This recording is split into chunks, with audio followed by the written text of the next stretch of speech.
Oh my gosh, the worst part. Okay, so we were cantering along.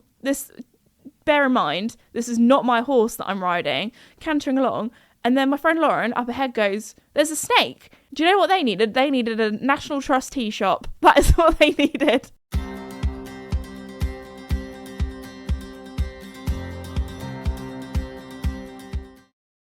Hello everybody and welcome back to my podcast, Esme's Country Life.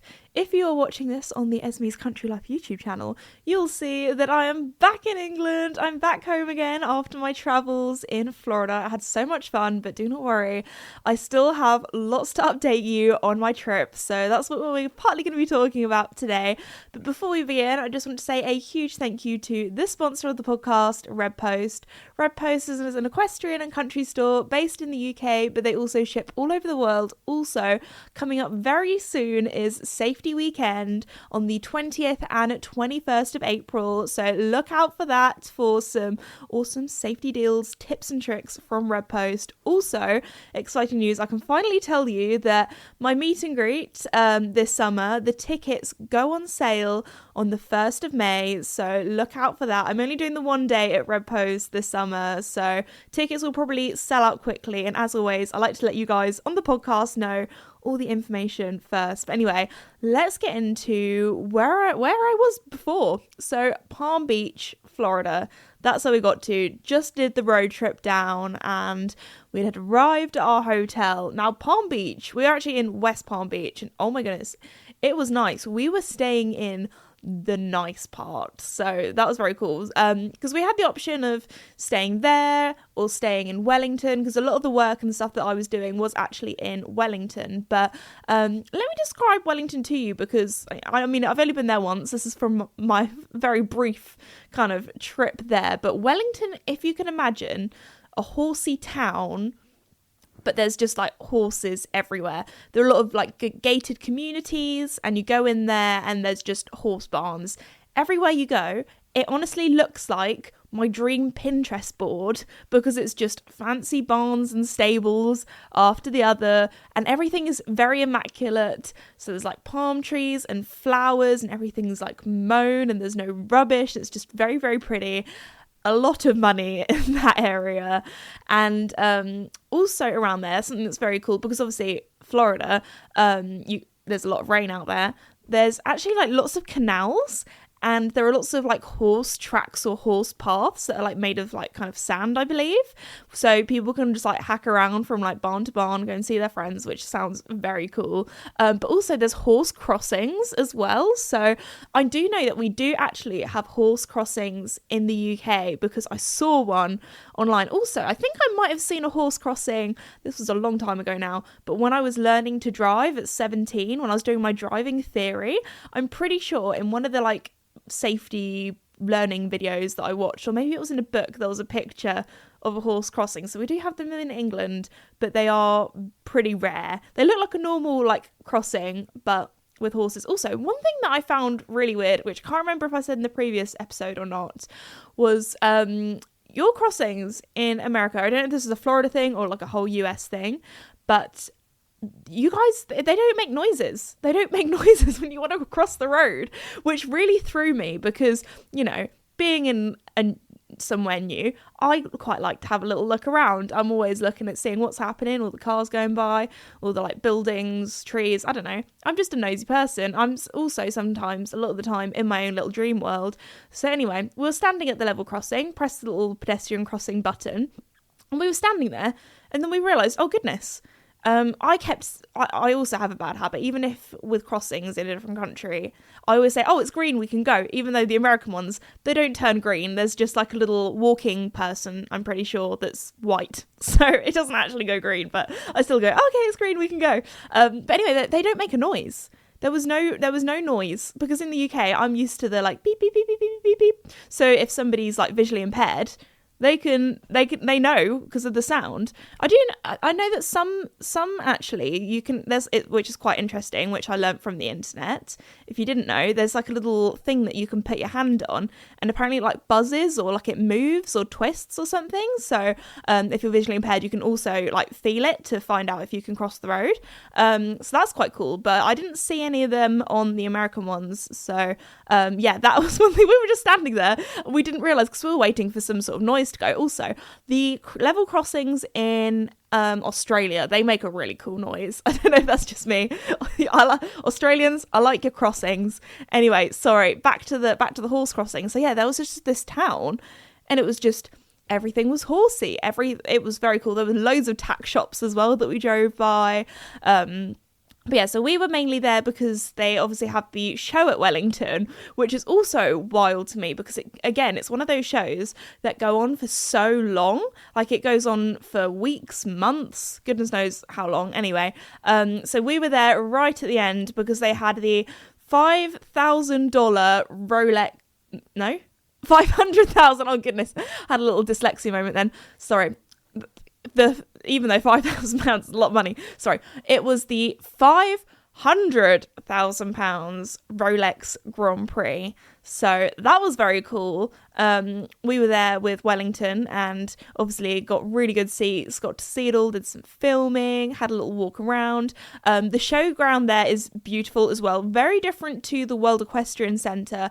I'd say Wellington is smaller, but prettier. So I'd say Wellington, there's a lot more palm trees. It's more kind of everything's enclosed. Obviously I don't know. I didn't see the stables, but I don't believe that there's anywhere like WEC where it can hold 3,000 horses. But one thing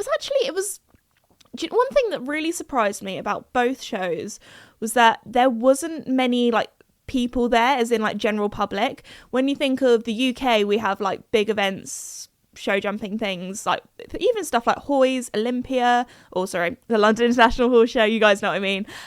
A lot of those, there's a big crowd of people watching, when there just wasn't as many people. And I think that's probably because the USA is such a big country that to get everyone to come over, it's quite far. When you think of, I don't know, a show like Burghley or Badminton, pretty much the whole country could easily drive there in like a few hours, when in the US, if you're over in California and you want to get to Florida, that's like a long old trip on an aeroplane, or if you drive, that's going to take you at least a couple of days or something. So anyway, that's probably why. But it was very cool. It was very pretty as well. Like, there were fountains and flowers. So had a really good time there. Also, while I was there, I went around a few barns as well. And one thing that I learned, which blew my mind, was that above a lot of the stables, or in like a lot of barns, they have these sprays, and they'll spray like fly spray on the horses and in the barn to obviously get rid of all the insects and things. And I just did not know that was a thing. So that is something that I've learned. If that is also new to you, you're welcome. A little bit of information there. Hopefully you've learned something from the podcast if you've been listening for over a year now. But if not, I hope it's at least entertaining. Anyway, so that was cool. And then I also met my friend Gabby, who's also a Charles Owen rider. So Charles Owen were like, you two seem like you have the same sort of vibe. You should meet up and film a video. So she's a Chilean rider, but has lived in Florida and been in Florida for the last, goodness knows, like over 10 years now, I think. So it was really cool talking to her about the differences of riding in America compared to me riding in Europe or England. And she also added like a few like Chilean facts in there as well. And there are a few things that she kind of was like, yeah, this is definitely like an American thing, because we did not do that back where I'm from. So that was really interesting. We got along so well. There was one part where we just lost it. We were laughing so much. So that video should be coming out soon. I was thinking though, well, it could be quite fun because we were just like sitting there for over half an hour chatting. I might make that into a podcast episode, because I know some of you might not have the time, if you're living busy lives, looking after horses, working or at school or university or whatever, might not have the time to watch a full on like 30-40 minute YouTube video, but you have time to listen to the podcast because you can listen to it on the go. So if you would like that episode as a podcast episode, let me know in the comments and I'll try and make it happen, because honestly it was so funny. We had so much fun. So yeah, that was really, really ugly. Also, I have an embarrassing story for you all. Of course, can't go far without an embarrassing story. I don't think I've even told my dad this one. So there we go. So while I was at a barn and doing some filming, I really needed the toilet. So I went, hello, can I use your restrooms, please? Again, I managed to remember to say restrooms and not toilets, because I always felt like I was really rude if I say, oh, can I go to the toilet? Like, I don't know. Like, the restrooms just sounds more posh. Anyway, so I was like, can I go to the restrooms? They're like, oh, yeah, it's just there. It's just there. And okay. So I went and opened it. And you know when it's a door that you don't know, you think to yourself, am I being stupid? And maybe it's just a little bit stiff, like it needs a bit of WD-40 on or something. Like maybe like, you know, I'm just being a bit weak. I just need to... My dad's laughing. You can see where this is going. So I just thought, I just thought, oh, maybe it's a little bit stiff. I'll just proper, you know, yank on the handle. Opened it up. I don't know if I broke the lock or not, but there was a poor guy in there on the toilet, and as soon as like I opened the door, I felt someone pull it shut, and I was like, oh no, this is so awkward. I quickly ran away. I went and started petting a horse, and they were like, oh, is there someone in there? I was like, yeah. And they were like, oh, okay. And then the person went out, tried to hide from them, and then I went to the toilet. So that is my embarrassing story. There we go. There's always one. That one wasn't too... It could have been worse. It could have been worse. He might not have known it was me. So there we go. Anyway, lesson learnt. Because that has happened to me before, where I thought that something was locked and it wasn't, and I was just standing there for 5 minutes, and then I opened it up and I was like, oh, there wasn't actually anyone in there. So I really thought that was the situation, but it wasn't. It wasn't. So when we arrived at Wellington, I can't believe I forgot to say this. So when you work at a horse show, often, well, for me, because I'm working in media, the place that we normally go to is the media centre first, where sometimes you pick up your press accreditation from the media centre, sometimes it's somewhere else. But anyway, we went to the media centre, went to pick it up. Now, these people, obviously, it was my first time at Wellington, had only really talked to them on Zoom calls and through emails, never really met them before.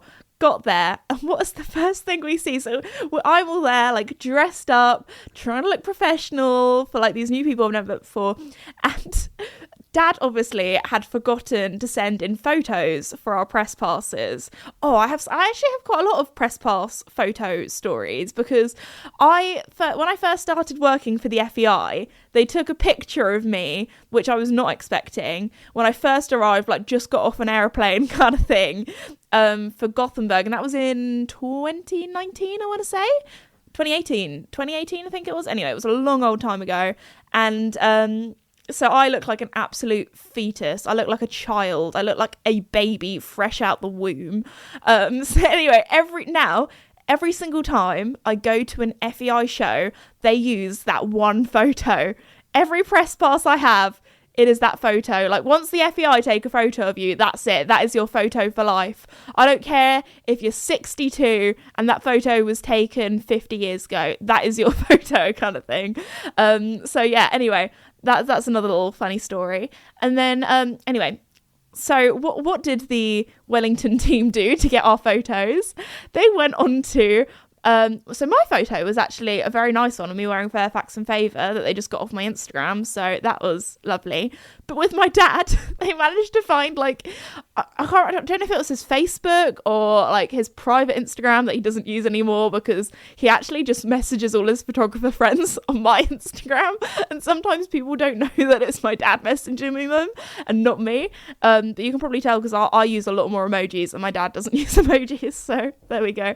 Anyway, so yeah, my dad basically just uses my Instagram to talk to his friends. I'm like, this is really weird, but it is like, yeah, my work Instagram. Anyway, sorry, back to so they found this photo of my dad, and it's a picture of him with Joey, and Joey's doing his like smelling thing where his top lip is up, and my dad honestly looks like half possessed because he's trying to do the same face as Joey with his like mouth open, his lip curled up, and I don't know, he just it is not a good look. It's not a good look.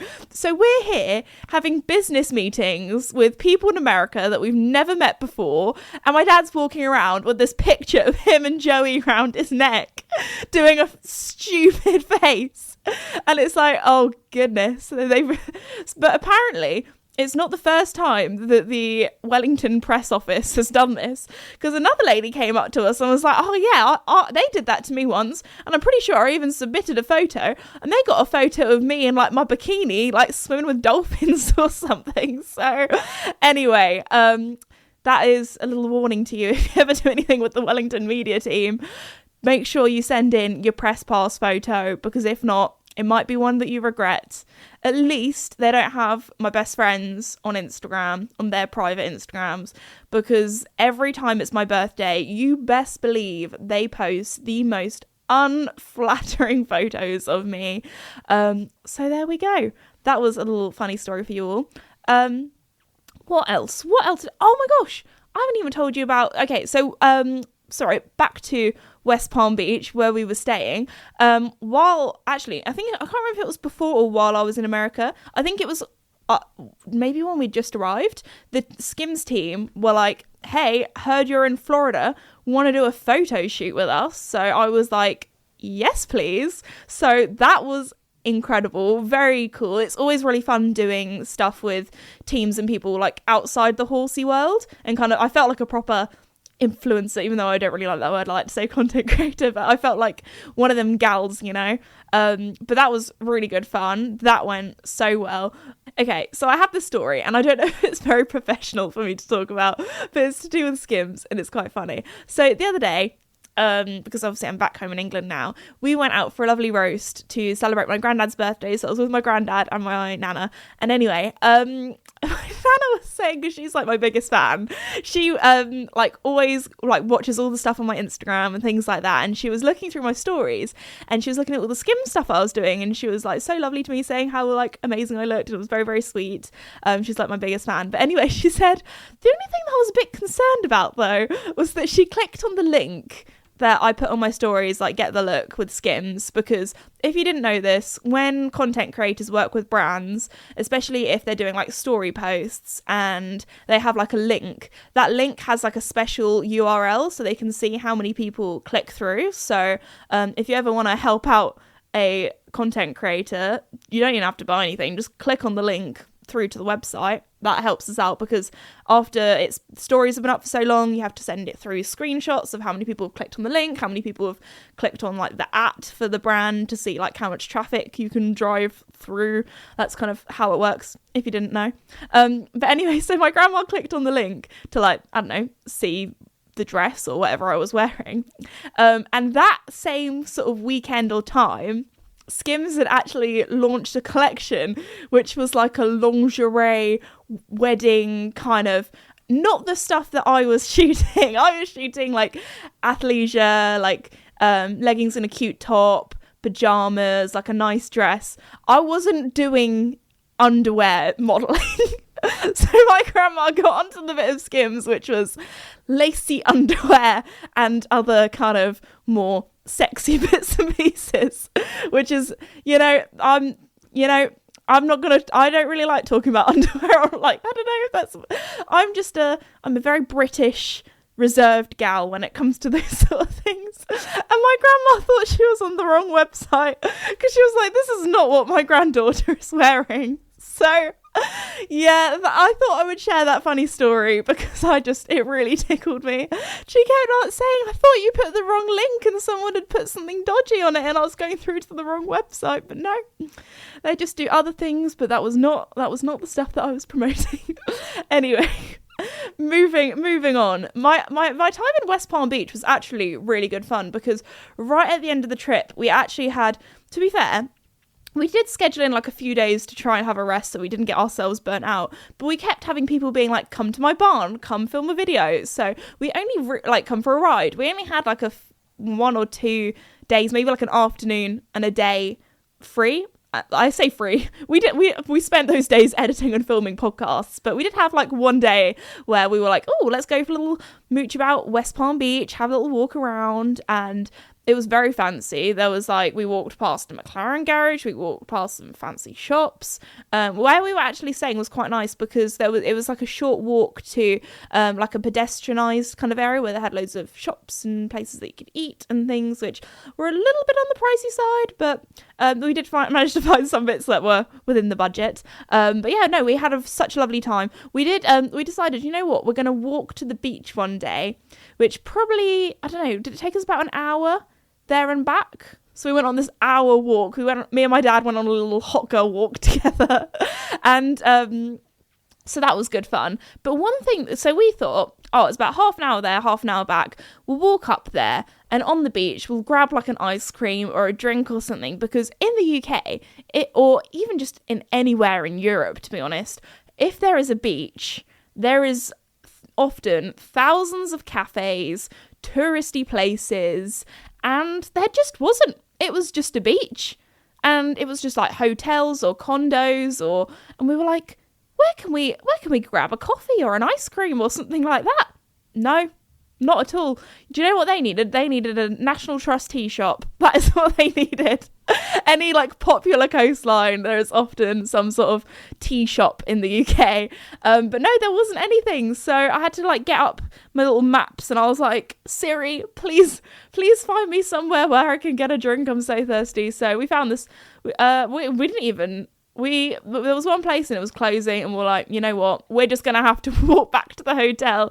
But there was this one waiter and he recommended us this ice cream place that we went to, and I gotta say, the ice cream was good. So we went and got ice creams there, which was pretty much like 5 minutes away from the hotel. So we went on this proper long hot girl walk, and I was a hot girl by the end of it, and I'm not talking about in the attractive way. I was sweaty. I looked like I'd probably like walked a marathon because it was so hot, so humid. And again, I am a British gal. I am not used to the heat, but it was really good fun. It was quite fun also because we got to walk over this big bridge and we were just standing there looking at all the yachts, being like, which yacht would you go for? Oh, I think that one looks quite nice. Yeah, you know what? If someone offered me that yacht, I'd take it. I'd take it off their hands. So, yeah, we were just, walking around. A bit like, when you go on Rightmove and you like looking at really, really expensive fancy houses. That's what we were doing, but with yachts. But no, it was a good old time. Had a lovely time there. What else did we do? Let me have a little look at my notes because I feel like there was some more things that... Oh my gosh, I haven't told you about my hacking. My trail ride. So one of the ladies that work for Lumiere, the USA kind of bit, obviously, because she's in America, I became really, really good friends with her, and she lives kind of not too far away from West Palm Beach. So she was like, hey, if you have a free day, come and ride my horses. So we went to her barn, which was very cool to go to, like, I was going to say a normal barn, a barn that wasn't like $1 million horses everywhere, but still very, very nice horses. And it was such a pretty property, like gorgeous. Like they did weddings there and everything apparently, but it was more homey. It wasn't like a mega barn, So I had a little walk around there, and her friend very kindly let me ride one of her ponies, and then she rode her horse, and we went out for a hike together. And my dad came along as well. She got my dad a bike, although the bike was a little bit small for him, so he was riding around like almost looked like he was on like a BMX, so that was quite funny. But we went for a hike around, I need to get this right, I want to say the bush, but that's what they say and stuff. It wasn't really a swamp though, it wasn't wet enough to be a swamp, but like the rural Florida, that's where we went around, and it was stunning, so pretty. And I was like, I just kind of wish that I could transform Joey or Casper there so I could ride them, because I was like, oh, they would love it here so much. And there was lots of like little lakes. We had like, it felt like we were on a proper safari though, because we saw so many different animals. Do you know what I was so excited about? I saw 3 tortoises in the wild.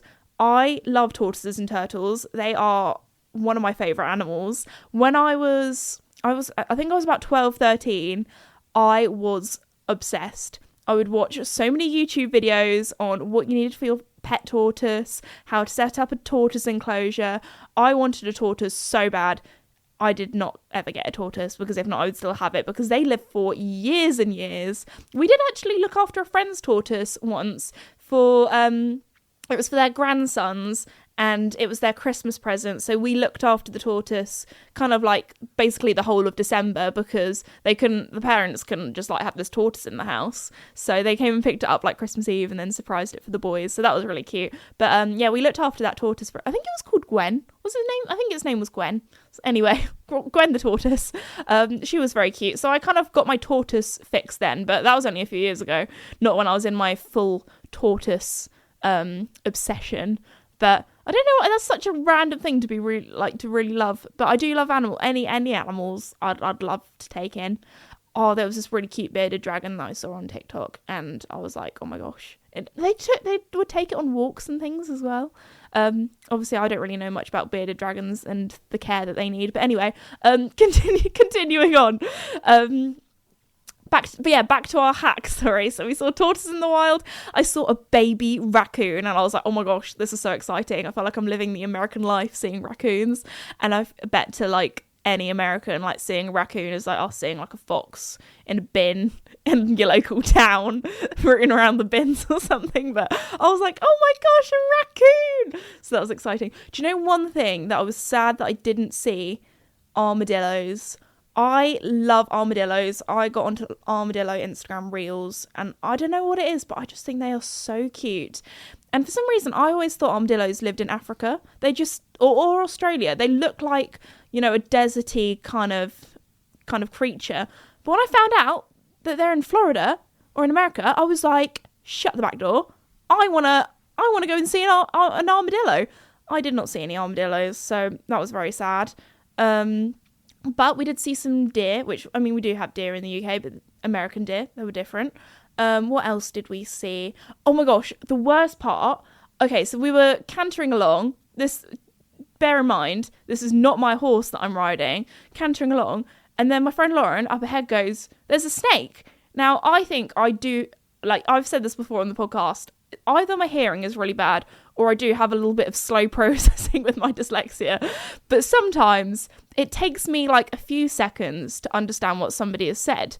And then literally, as I was cantering/galloping this horse, I looked down and we were literally over the snake. I cantered over a snake. I don't think the horse stepped on it, and the snake did slither out the way. But when I saw the snake, I screamed. Not because I'm scared of snakes. Like, I have held snakes before. I think they're really cute. They're, like, very cool creatures. Although I don't know what I'd think if a big old basilisk came up to me, like in Harry Potter. I think I would actually poo myself. But, you know, I was the kid. I need to tell you the snake story. I have a story about everything. I'm like, oh yeah, let's talk about snakes. And I'm like, oh wait, I have a snake story. Anyway. When I was younger, we had in our field where the sun kind of would go on, we had these bits of corrugated iron, and we would just, you know, have them on the just on the field for snakes and critters and everything to go under and take shelter. And it was so cool because every summer you could lift up and you could see loads of snakes. So there'd be like snakes, I don't know, sometimes there'd be frogs underneath there, you know, reptile creatures. Anyway, and my auntie, she is petrified of most things. She was scared of our guinea pigs because they look too much like rats. So she's not a very creature person. When, you know, I grew up watching Steve Backshall Deadly 60. I love all and any animals. Nothing can scare me. So anyway, I decided, and at the time I was wearing this really pretty summer dress as well. I thought, oh, you know what? I'll pick up one of the snakes.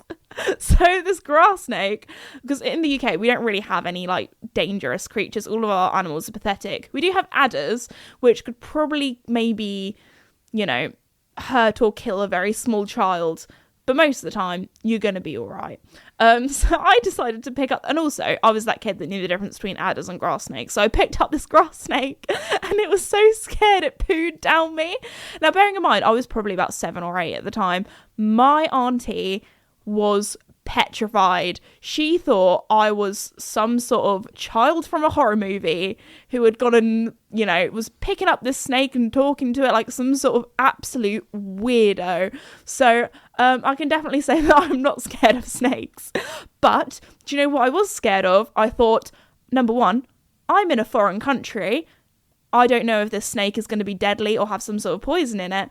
And number two, I'm on a horse that doesn't belong to me, and I've literally just ridden over a snake. And if this horse gets bitten, if it dies, I'm, number one, going to bawl my eyes out and feel guilty for the rest of my life and never forgive myself. And number two, what on earth am I supposed to tell the owner? Anyway, luckily, the snake that it looked black, I don't know if it's called a black snake or whatever, but anyway, the snake apparently was not dangerous or harmful, and it didn't bite the horse. It's just slithered out the way as I cantered over, so it just was like, whoa, there's a horse coming, better get out the way. But yeah, that is my snake story for you all. So I was a little bit freaked after that, thinking, goodness gracious, at least I wasn't riding the horse that was, some of the horses, I can't disclose how much that they were worth because that's personal information to the owners and the people that might potentially buy them. But some of the horses that I rode, let's just say I was very thankful that they told me how much the horse was worth after I rode it compared to before, because if not, I think I would have refused to get on. So I was like, I do not have that much money in my bank account. If something goes wrong, I don't know if my insurance will pay that out. I mean, we do have very good insurance because at the end of the day, if my dad's filming like horses that are worth millions and millions of pounds, well, you got to have good insurance in case, I don't know, he gets in the way or drops a camera and a horse treads on it and its career ends, I don't know. So we do have to have very good insurance, which I can tell you right now is reassuringly expensive. But no, that was my bush ride in Florida. So before I end this episode, I've got one more story for you. So I am a skincare girly. I love a bit of skincare. I just find it so relaxing, so therapeutic to do it in the morning, like get ready for the day, feel prepared, and in the evening. So my dad is one of those people that doesn't easily get embarrassed. He's normally the one actually that is embarrassing. And he always says it's part of the dad handbook manual. When you become a dad, you get given this handbook and it says you need to embarrass your children as much as possible. So anyway, I managed to get him back because I was the one that made him embarrassed. So on the plane on the way there, my skin just, it dried out. Like the next day, I felt like, I don't know, I felt, I looked like Voldemort. I just felt like all my skin was peeling off, because on aeroplanes, obviously, everything's with the aircon and stuff, you just get a bit dry. So I thought on the way home, I'll do a face mask. So we're about, 15-20 minutes till landing. And when they get on the thing being like, okay, everybody, it's your last chance to go for a wee because we're going to be landing soon and the seatbelt sign's going to go on. So I thought, I'll do my skincare, get off the plane, feel all glowy, feel all good. So what do? Get my little, open up the little packet, put my face mask on. It was a sheet one, not a a clay one, because I thought that is going to be way too messy. A sheet one's fine. So I just start opening it up, and my dad kind of looks over, gives me a bit of a side eye, being like, we're landing soon, what on earth are you doing? So anyway, I put this face mask on and I'm just chilling, and then he's like, what on earth are you doing, Ez? What are you doing? So he takes this mug shot of me, and the first thing he does is send it to the family group chat being like, this is what I've had to put up with for 2 weeks. So there we go. I actually managed to embarrass my dad for once, which I did actually manage to do when I was a kid, because I think I was quite cheeky. But those stories I'm going to keep for my mum to tell at every family function, and whenever my friends come round. So there we go. But yeah, I managed to embarrass. Tell you what though, my skin was silky smooth like a baby's bum. I felt great. My skin was looking great. Also, jet lag, it hasn't affected me too badly, because the plan was on the plane, have a not so good sleep on the way home, and then because when you go from America to England, you have to basically try and get to sleep really early, which was fine because I was shattered because I had a really bad sleep the night before. So I got to sleep at a good old time. Woke up at 8 o'clock in the morning, which is a little bit later to usual, but, wasn't anything to be sniffed at. And there we go. I think I've managed to beat jet lag. So on that note, we will finish it there. I just want to say another huge thank you to Red Post for sponsoring the podcast. And I also just want to say a huge thank you to everybody who I met in America. I did a meet and greet at Wellington. You're all so lovely. And some of you sent me gifts as well. So thank you so much. I just want to say a huge thank you to everyone who has made my American trip or Florida trip absolutely incredible. I've had the best time, and also all the people that have let me ride their horses as well, because I know that's a big ask. Because if somebody came up to me and was like, can I ride your horse, I'll be like, actually I'd more be like, because I'd be worried about my horses playing up and doing something stupid and then falling off, because horses are just like that. They always know. Like whenever we have a photo shoot or something, they're like, I'm gonna be a little bit tricky today, because I know that I need to be on my best behaviour, but am I gonna do that? Absolutely not. Anyway, we'll finish it off there. Thank you for listening, and I'll see you all next time. Bye.